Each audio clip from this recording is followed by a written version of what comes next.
Ang kumakatok sa hating gabi. Sa isang maliit na baryo sa probinsya, may lumang bahay na matagal nang walang nakatira.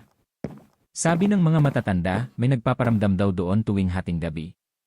Isang gabi, nagkayayaan ang magkaibigang sina Marco at Liza na patunayan kung totoo ang chismis. Bitbit ang flashlight at lakas ng loob, pumasok sila sa bahay. Pagbukas pa lang ng pinto, sumalubong agad ang malamig na hangin.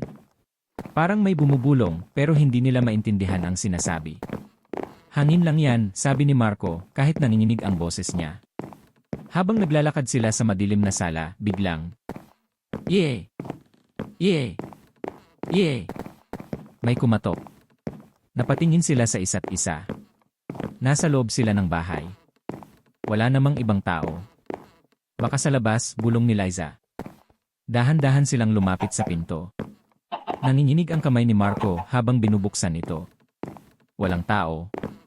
Tahimik ang paligid. Walang hangin. Walang aso. Walang kahit ano. Isasara na sana nila ang pinto nang marinig nila ulit. "Yee!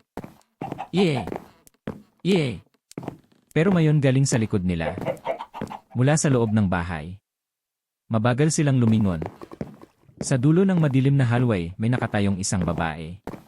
Mahaba ang buhok na tumatakip sa mukha.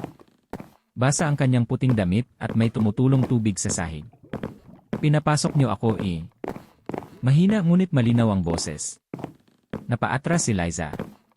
"Hindi, wala kaming." Biglang nag-iba ang anyo ng babae.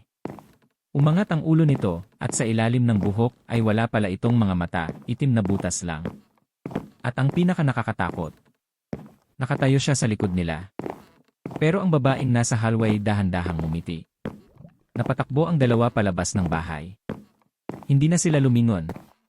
Kinabukasan, may nakita raw na basang bakas ng paa palabas ng bahay papunta sa baryo. At mula noon, tuwing hating gabi, may kumakatok na sa mga bahay. At kapag binuksan mo ang pinto, wala kang makikita sa labas.